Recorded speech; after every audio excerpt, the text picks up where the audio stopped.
দিদি, দিদি, দিদি, দিদি, আমার একটা সোনার দুল পাচ্ছি না। সে কি? দেখো, হয়তো ঘরেই কোথাও পড়ে আছে। ঘরে পড়ে থাকলে নিশ্চয়ই চোখে পড়তো, তোমাকে বলতে আসতাম না। তোমার কথা কিছু বুঝতে পারলাম না ভাই। এখানে তো আর বাইরের লোক কেউ নেই। বাইরের লোক কেউ নেই? সবাই বাড়ির লোক?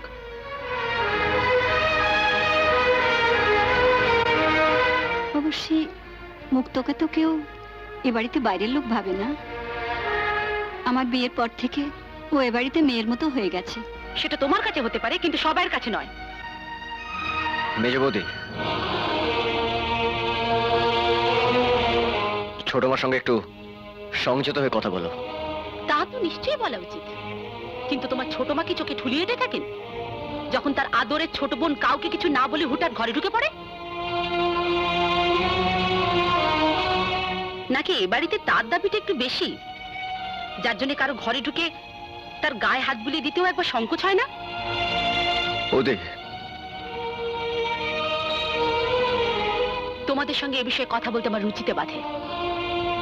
দিদি, আমার দুলটা পাওয়া গেলে পাঠিয়ে দিও।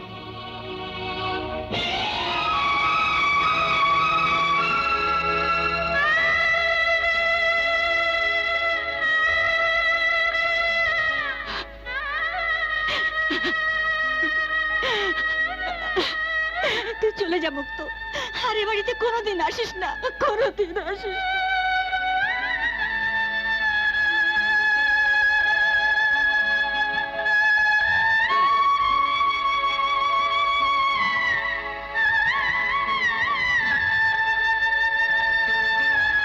মুক্ত,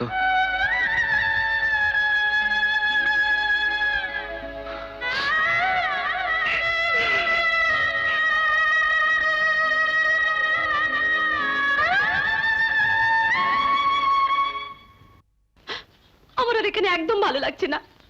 তোমার যদি আমাকে নিয়ে যেতে অসুবিধা হয় তো বলো, আমি বাবাকে চিঠি লিখে ডেকে পাঠাচ্ছি। কিন্তু তোমার এখানে অসুবিধা হওয়ার কারণ তো আমি বুঝতে পারলাম না। আর যা তুমি বললে সেটা তো সামান্য অ্যাডজাস্টমেন্টের ব্যাপার। এর পরেও তুমি বলবে এটা সামান্য অ্যাডজাস্টমেন্টের ব্যাপার?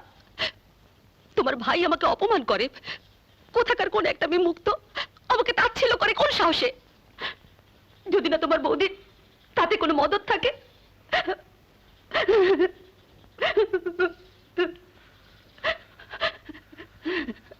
আমি বুঝতে পারিনি উর্মি, তুমি কেঁদো না। চলো, তুমি তো রেহান, আমি আজই তোমায় কলকাতায় নিয়ে যাব। সে কি, আজই চলে যাবে? যেতে চাইলে তুমি কি করবে? হাতে পায়ে ধরতে হবে? না না, তাই কখনো হয়? আজই এলো, আজই চলে যাবে। আমি যাই।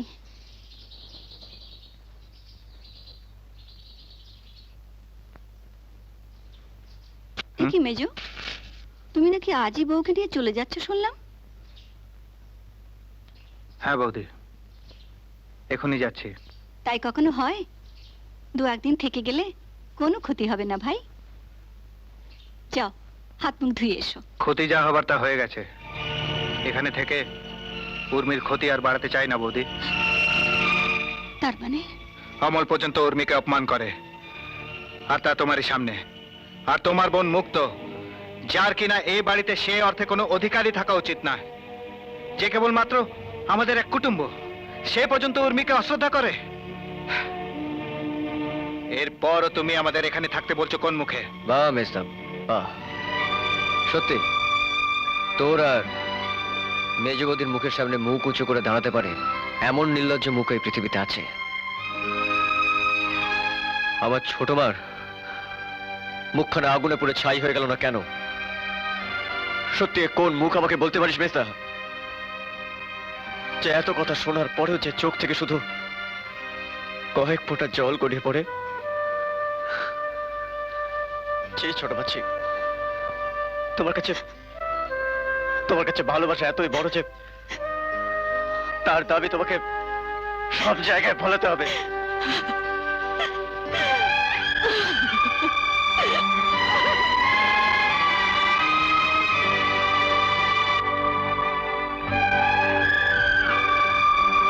চলো।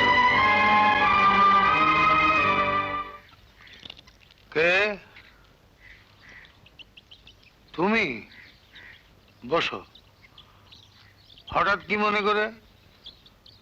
আমাদের বাড়ির মেয়েরা তোমাদের বাড়ি কোনো জিনিসপত্র চুরি করেনি তো? অবশ্য আমাদের এক মেয়ে তোমাদেরকে জমা রইলই, দরকার পড়লে শাস্তিটা তাকেই দিয়ে দিও। এ আপনি কি বলছেন মা বাবু? আপনি কি আমাদের... দেখো বাবা, ওরা গরিব হতে পারে কিন্তু চোর নয়। ওদের বাপ মা না থাকতে পারে কিন্তু ওরা অনাথ নয়। মা বাবু আপনি আপনি একটু চুপ করুন। বেশ, চুপ করলুম। বলো তোমার কি বক্তব্য? আমি আমি মুক্তকে নিয়ে যেতে এসেছি। দাদা ডেকে পাঠিয়েছেন। দাদা নিজেই আসতেন, আমি বারণ করেছি। বিশ্বাস করুন, আর কেউ না জানুক, মুক্ত জানে যে যা ঘটে গেছে তার জন্য আমরা কেউ প্রস্তুত ছিলাম না। আমি একটু মুক্তর সঙ্গে কথা বলতে চাই। বলতে চাও বলো, কোনো ফল হবে না।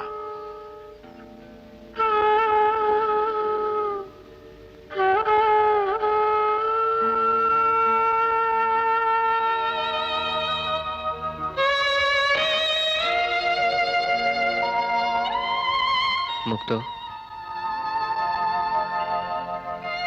তুমি কি আর আমার সঙ্গে দেখা করবে না?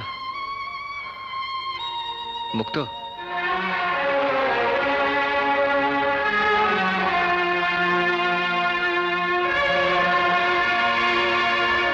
মুক্ত, আমি চলে যাচ্ছি। পারো তো আমাদের ক্ষমা করো।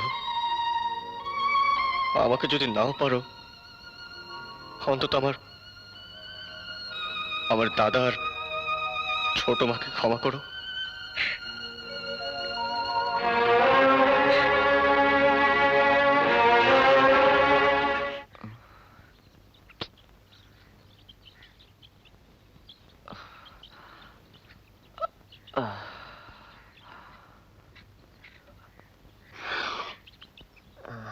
काला डोरिया अरे छोटा बाबू अच्छे बैठे हो तुसी तबीयत ठीक है কিছু হয়নি দাদাজি, ওই মাথাটা একটু ঘুরে গেছিল। देखिए कौन बुखार আছে কিনা দেখি अरे बस बुखार से तो सारा जिस्म पुड़े যাচ্ছে तुसी काम करो तुसी घर जाके आराम करो बस और सेवा देवा दी कोई लोड नहीं मैं আমার কিচ্ছু হয়নি, তোমরা মিছিমিছি ব্যস্ত अरे छोटे হচ্ছ। बाबू उठो ओए मकबूल ओए मकबूल कितने रहना तुसी छेती डॉक्टर नु बुला जा আরে দাদাজি, আমার কিচ্ছু হয়নি, ডাক্তার কেন আরে ডাকছো? কি হয়েছে বাবা? নিজেকে এভাবে শেষ করিস না। কি হয়েছে বাবা? তোর সাথে কে শত্রুতা করেছে বাবা?